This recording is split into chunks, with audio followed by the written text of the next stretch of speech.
हाथ जैसे हाथ आज तुम उठा दोगे या उठाए जा रहे हैं, यही हाथ तो इमाम मुस्लिम के सामने कूफा की जामा मस्जिद में यजीदियों ने उठाए थे।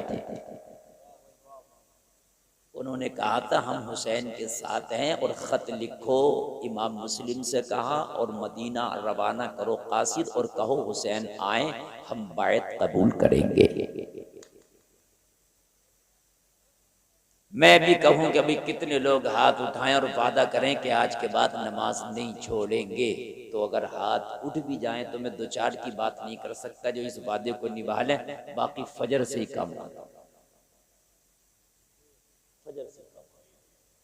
हाथ उठा दिए तुमने, उठा दो कि भी मैं उठाऊंगा, मगर मैं नहीं उठवाता, इसलिए कि तुम्हें मालूम है उठा के कोई गर्दन नहीं कटेगी, उंगली तक नहीं कटेगी, तो हमने करना क्या, उठा दो। तो ऐसे झूठे हाथों से कोई फायदा नहीं मेरे अजीज। अगर हुसैन का तू सच्चा गुलाम है तो इस छोटी सी तकरीर में मैं आज बताऊं कि करबला आखिरकार हुआ क्यों। कोई तो वजह होगी, कोई तो वजह होगी जो इतना बड़ा मार्का हुआ कि यजीद ने हुसैन की जमीन मारी थी। नहीं,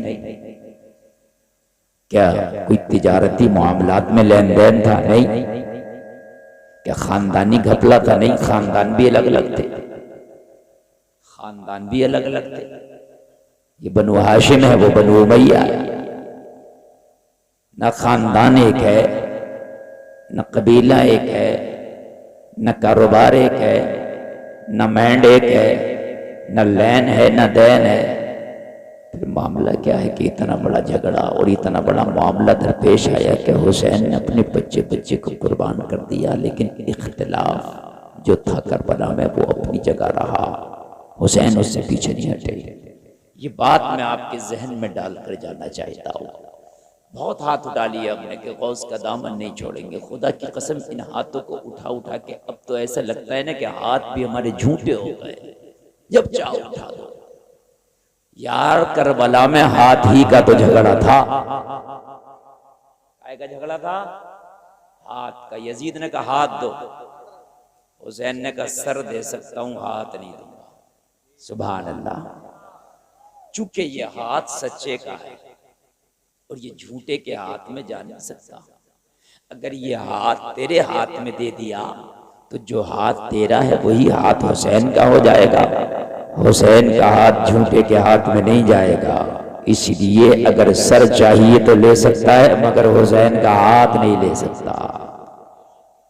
शकील आरफी ने इसी को तो कहा है, दुनिया के सब यजीद इसी गम में मर गए, सर मिल गया हुसैन का बैत नहीं मिली। सर मिल गया हुसैन का बैत नहीं मिली। बड़ा भारी शेर कहा है शकील आरफी ने। उस आदमी से मैं मुकम्मल इत्तेफाक नहीं करता, मगर उसके शेर से इत्तेफाक करता हूँ। कभी कोई ये कहे कि मुफ्ती साहब उसकी तारीफ कर रहे हैं, समझ रहे हैं? इसलिए भाई बड़ी एहतियात से बोलना पड़ता है। हाँ, तो तवज्जो फरमाएं आप मेरे भाई। खुदारा खुदारा, ये हाथ हुसैन का तो नहीं हो सकता, मगर हुसैन के गुलाम का जरूर है ये हाथ। तो ये देने से पहले, उठने से पहले 100 बार सोचना चाहिए कि ये उठ कहाँ रहा है और दिया कहाँ जा रहा है, क्योंकि हुसैन के गुलामों का हाथ है। यजीद से कोई मामला नहीं था हुसैन का, न कोई लेन न देन, न तिजारत, न कारोबारी मामला, न कोई ज़मीनी मामला, न ख़ानदानी मामला, सब कुछ अलग। ये तो मदीना शरीफ में यार, जो दुनिया का सबसे लाजवाब शहर है, उसमें मेरा हुसैन है। क्या जरूरत है करबला के जंगलों में जाने की? अरे मदीने से ज्यादा खूबसूरत पूरी दुनिया में कोई शहर है? बोलो। फरिश्ते आते हैं मदीने में 70,000 सुबह को, 70,000 शाम को, जो एक बार आए दोबारा आने की मोहलत नहीं मिलती। इतना प्यारा शहर है मदीना, जो एक बार आए दोबारा ना आएंगे। रुखसत ही बारगाह से कुछ इस कदर की है, आला हज़रत का शेर है।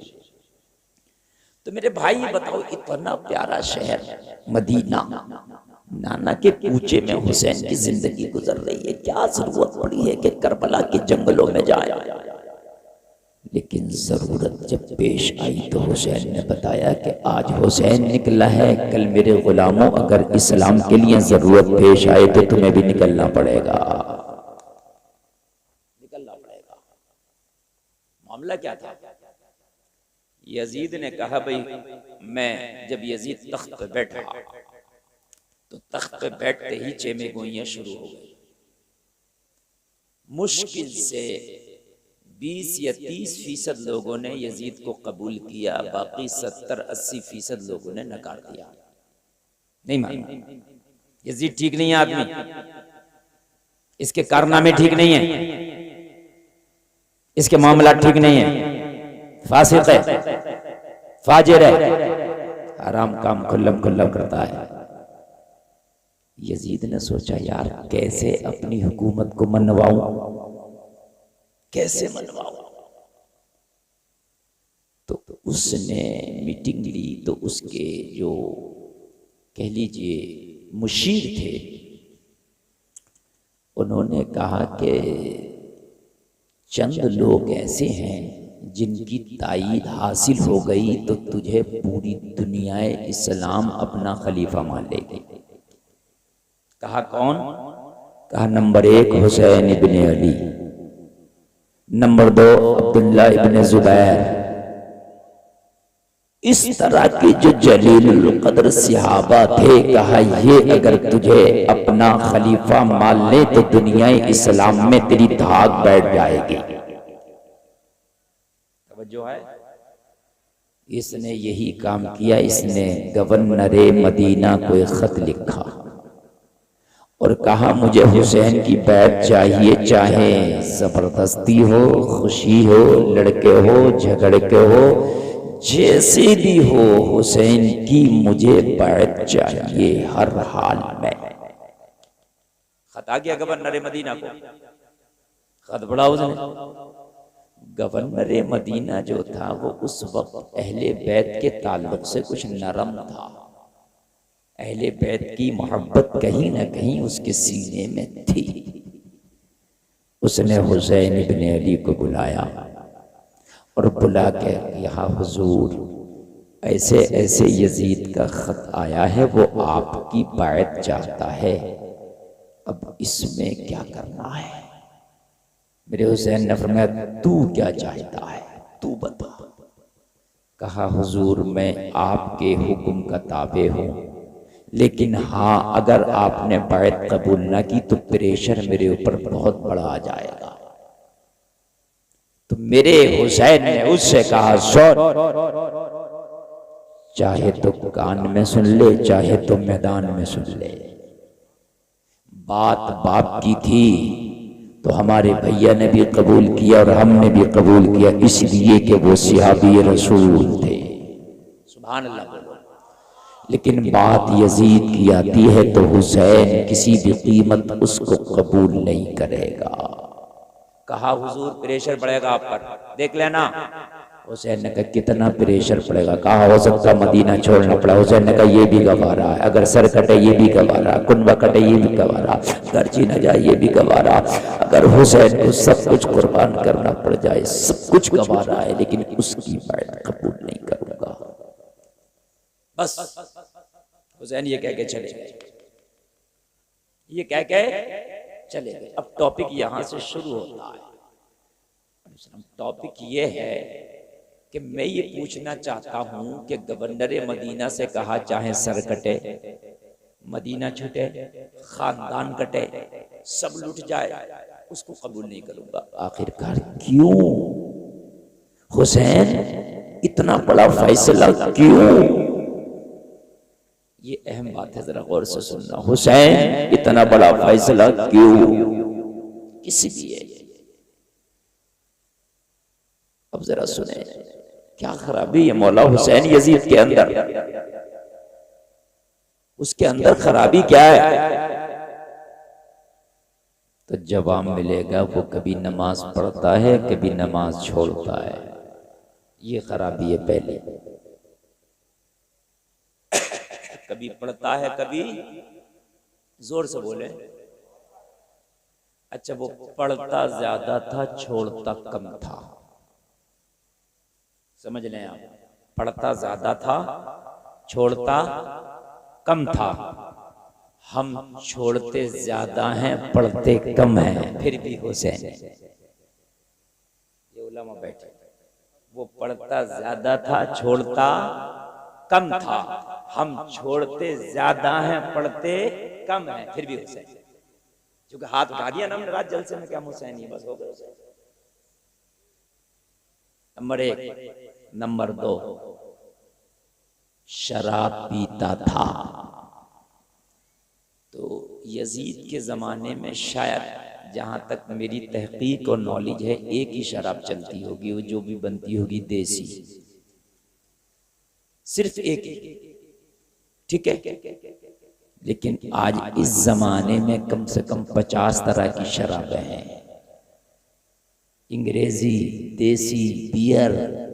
वो एक तरह की पी ले तो हुसैन ठुकराते हैं, वो यजीद। हम 50 तरह की पिए तो पक्के हुसैन। बात जरा गौर से समझना, खाली शोर मचाने से कुछ नहीं है, हाथ उठा दिया इससे कुछ नहीं है। क्या मुसलमान शराब नहीं पीता? शराब की भट्टियों पे हमारे कब्जे हो चुके हैं। तुम तो पीने की बात कर रहे हो, मैंने तो यहां तक सुना है कि मुसलमान शराब बेच भी रहे हैं। 2 नंबर। तीसरी बात, यजीद अपने दरबार में कम उम्र लड़कों को जिनकी दाढ़ी नहीं आती है उन्हें नचाता था। किनको नचाता था? कम उम्र लड़कों को जिनकी दाढ़ी नहीं होती है, जो शबाब में भी आने वाले हैं, नचाता था। वो लड़कों का डांस देखे तो यजीद, हम लड़कियों के डांस देखे तो पक्के हुसैन। हंसने की नहीं बात, समझने की है यार, बात थोड़ी समझने की है। कड़वी है मेरी बात थोड़ी सी कड़वी है, लेकिन समझने की है। कड़वी है बात। हम लड़कियों को नचाएं, हमारी शादियों में लड़की नाचे, मेहंदी की रस्म में, हल्दी की रस्म में लड़की नाचे, दूल्हा की बहनें नाचे, दूल्हा के घर में सब नाचे, तो हम पक्के हुसैनी। हम मेलों में डांस पार्टी लगा बुला के नचाएं। क्या मेलों में डांस पार्टियां नहीं आ रही हैं? बोलो, आ रही हैं। अब मेलों में बुला रहे हैं उसको, एक लड़का है उस्मान भारती, 1 दर्जन लड़कियों को साथ लेके घूम रहा है, वो 1 दर्जन लड़कियों को और नचाया जा रहा है। पक्के हुसैनी है हम तो। मेरी बात सुने, मेरी आवाज इतनी नहीं है कि मैं आप तक बहुत जोर से पहुंचा सकता, बस सुन ले। हम मुकाबले कव्वाली कराएं, छापे लगवाएं, हम पक्के हुसैनी। मैं यजीद का पार्ट नहीं ले रहा, या मैं उसकी तरफदारी नहीं कर रहा। मैं तो यजीद के आबो हवा और उसकी हर चीज से कुत्ते से ज्यादा नफरत करता हूं। मैं बता रहा, जब तोलो तो पल्ला हाथ में ले लो तो बराबर तोलो। यजीद से अपना कोई रिश्ता नहीं। वो लईन था, लईन है, लईन रहेगा। पलीद था, पलीद है, पलीद रहेगा। दुश्मन हुसैन था, दुश्मन हुसैन है, दुश्मन हुसैन रहेगा। कातिल हुसैन था, कातिल हुसैन है, कातिल हुसैन रहेगा। समझ में बात आ रही है? बजाते खुदा के करबला में कत्ल नहीं किया, मगर इसी की मंशा पे सब कुछ हुआ था। समझ रहे हैं आप? कोई कभी ये न कहना कि साहब उसने कत्ल कहाँ किया, वो तो करबला भी नहीं आया। तो जो भी करता है वो सिपाही करता है, बादशाह तो हुक्म देता है। बात है क्या नहीं है? अब सुने जरा सुने। तो वो नौजवान लड़कों के नाच देखे तो वो यजीद, हम लड़कियों के देखे, और लड़की भी ऐसी जो नन्ही, आधी से ज्यादा नन्ही, पक्के हुसैनी। यजीद के दाढ़ी भी थी, दाढ़ी थी उसके, और हम बिल्कुल क्लीन शेव करके भी हुसैन। वो सर पे इमामा या टोपी जो भी रखता हो, सर रहता था उसका ढका हुआ। हम बिल्कुल हीरो कट में घूमे तो पक्के हुसैनी। झूठ हम बोले, सूद हम खा लें, धोखे हम दें, दलाली हम करें, नमाजें हम छोड़ें, वालिदैन को हम सताएं, बहन बेटियों पर गलत नजरें हम डालें, जुआ हम खेल लें, ज़कात हम नहीं दें, उश्र हम नहीं दें, रोजे रमजान के हम नहीं रखें, हज फर्ज हो गया पिलाट पे पिलाट खरीदे, हज हम नहीं करें, पक्के हो से। तो मैं ये पूछना चाहता हूं कि तुम हुसैनी हो किधर से, ये बताएं आप मुझे। कम से कम कुछ एक जाविये से तो बताएं कि हम किधर से हुसैनी। मुझे आप जरा मेरे भाई सोचना पड़ेगा।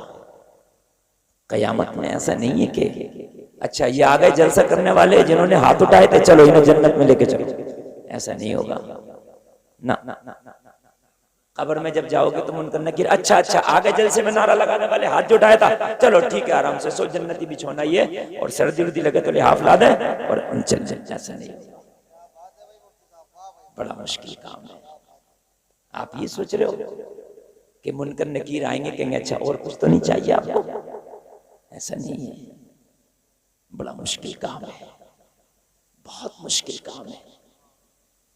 मेरे प्यारे बात मैं बताऊं, वो सहाबा जिन्होंने नबी को अपनी आंख से देख के कलमा पढ़ा, अल्लाह के खौफ और अजाब जहन्नम से इतना रोते थे कि उनकी दाढ़ियां हमेशा तर रहती थी। इतना रोते, दाढ़ियां हमेशा तर रहती थी। वो हुसैन कि जिसके नाना का तुमने कलमा पढ़ा और जिस हुसैन का जलसा सजाते हो, बताऊं उसके घर क्या लग, उसकी एक बेटी है जिसका नाम है सैयदा सकीना। उम्र है मुश्किल से 6 के आसपास, 6 इयर्स। तुम्हारे घर में भी 6 साल के बच्चे होंगे, 7 साल के, 5 साल के। तुम अपने बच्चों को देखो, 5 और 6 साल के बच्चों को भी इतना भी शऊर नहीं होता है कि मैं दुनिया में आया क्यों। उसे सिर्फ खेल से, खिलौने से मतलब है। एक टॉफी में उस बच्चे को इधर से आप उधर कर सकते हो। बोलो है कि नहीं है? हमने तो हाथ उठा दिया हम हुसैन, लेकिन सुन उस हुसैन की शहजादी का किस्सा, सुन उस हुसैन की बेटी की सीरत।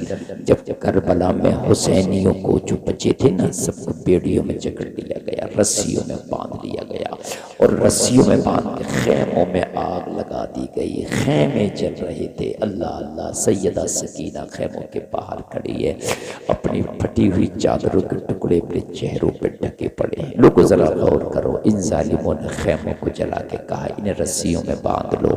सैयदा सकीना की नरम नाजुक कलाइयाँ, 6 साल की उम्र ही क्या होती है, इतनी कस के जालिमों ने रस्सियाँ बांधी, इतनी कस के रस्सियाँ बांधी कि सैयदा सकीना के कभी उन कलाइयों के निशान तक न गए। और इन्हें ऊँटों की पीठ पर बांधा और बांध के जब लेके चले, ये चलो यजीद के दरबार में चल के यजीद से इनाम हासिल करेंगे। हजरत ज़ैनब जो हुसैन की सगी बहन है, जब इनकी नज़र जाते जाते करबला से हुसैन के कटे हुए लाशे पे पड़ी तो चीख निकल गई। सैयदा ज़ैनब की चीख निकली, कहने लगी भैया मदीने में थे तो नबी के कंधों पे सवारी करते थे, आज करबला में आए तो लाश कैसी बेगोरो कफन पड़ी है। राकिबे दोषे मुस्तफ़ा के साथ जालिमों ने क्या किया मालूम है आपको? सैयदा ज़ैनब, इमाम ज़ैनुल आबिदीन जिसे सैयद सज्जाद कहा जाता है, इन्हें रस्सियों में बांध के दमिश्क के बाजारों में जाके खड़ा कर दिया। आवाज़ कोई नहीं करे। मैं ये भी जो मैं बोल रहा हूँ, यकीन मानना मेरा दिल और मेरा रब जानता है कि मैं किस तरह से बोल रहा हूँ। समझ रहे हैं आप? इसकी आप कदर करें और आप थोड़ा सा सुन लें बस। दमिश्क के बाजार में जाके सैयदा ज़ैनब, सैयदा सकीना ये खड़ी है, तमाशाई बने, सारे दमिश्क के लोग तमाशाई बने, शोर मचा रहे, हमने जंग जीत ली, हुसैन का कटा हुआ सर नेज़े पे बुलंद है। दमिश्क के लोग, औरतें, बच्चे, बूढ़े छतों पे खड़े तमाशा देख रहे हैं। कोई तालियां बजा रहा है, कोई हंस रहा है। अच्छा, पूरे दमिश्क में ये किसी को नहीं बताया कि ये हुसैन के नवासे का सर है ना। यजीदियों ने दमिश्क में ये अफवाह फैलाई थी कि करबला में जो जंग हुई है वो ये हुकूमत के बागियों से जंग हुई है, लिहाजा हमने जो सर काटे हैं वो हुकूमत के बागियों के काटे हैं। किसी को नहीं कहना पास है रसूल का सर है ये। मेरे भाई, इसी शोर के आलम में, इसी जुलूस की शक्ल में आज भी मुहर्रम शरीफ आता तो हमारे सुन्नी जुलूस निकालते हैं, शोर ढोल तक बजाते हैं। ये दमिश्क के बाजार में सब यजीदी ने कर छोड़ा है, ये सब कर चुके हैं यजीदी। जब दमिश्क के बाजार में सब शोर मचा रहे थे, सब शोर मचा रहे थे, छोटा सा बच्चा, बहुत छोटा, सैयदा ज़ैनब की बारगाह में आया और एक कपड़े का थैला लेके आके बोला, बीबी इसमें कुछ खाने का सामान है, खुद भी खा ले, अपने बच्चों को खिला दे। सैयदा ज़ैनब ने कहा, बेटा इन बेवफाओं में कौन बावफा निकल आया, इन गद्दारों में कौन अपना निकल आया, किसने खाना भेजा हमारे लिए? क्या हमें यहां भी कोई जानता है?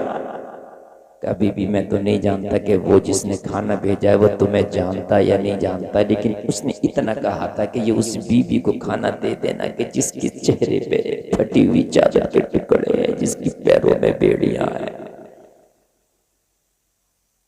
तो बस मैं उसका हुक्म मानते हुए ये ले आया, इसमें कुछ खाने का सामान है, खा ले बीबी, अपने बच्चों को खिला दे। सैयदा ज़ैनब ने फरमाया, बेटा ये खाना बाद में खाएंगे, पहले उसको बुला के ला के जिसने ये खाना भेजा है। तवज्जो है? अच्छा, हमारी कौम के मिजाज इतने बिगड़ गए, इतने बिगड़ गए, इतने बिगड़ गए, मैं पहले कह चुका हूं कि उस आवाज अंदाज में नहीं बोलूंगा तो उठ उठ के भाग रहे हैं, जबकि खुदा की कसम मैटर में वो दे रहा हूं कि इसी बात को मैं चीख के कह लेता, इसी बात को धीरे से कह रहा हूं। मगर इस कौम के मिजाज इतने बिगड़ चुके हैं, इतने बिगड़ चुके हैं, तुम्हारे लिए योगी और मोदी ही ठीक है। मतलब मैं पहले कह चुका हूं मेरे भाई कि मैं नहीं बोल पाऊंगा तो थोड़ी देर मुझे सुनना बर्दाश्त कर ले, है? समझ में आ रही है बात सही है, लेकिन नहीं सुनेंगे, मजा नहीं आ रहा ना, मजा ढूंढने आते हैं यहाँ। और एक एक बात क्लियर बोल रहा हूं मैं, गौर करें, जरा गौर करें। सैयदा ज़ैनब ने कहा, बेटा उसे जिसने ये टुकड़े भेजे उसको बुला ला, पहले उसका दीदार करने दे, एक बार उससे मुलाकात करा दे, फिर खाने की बात होगी। बच्चे ने कहा ठीक है बीबी।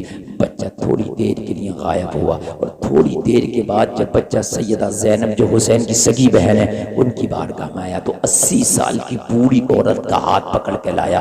जो बूढ़ी औरत कांप रही थी, जिसके बाल सफेद थे, बाबा सफेद थी, पलक लटक गए थे, जो बुढ़ापे की वजह से कमर झुक गई थी। सैयदा ज़ैनब की बारगाह में कहने लगा, बीबी जिसने खाना भेजा है वो यही बूढ़ी औरत है, यही है।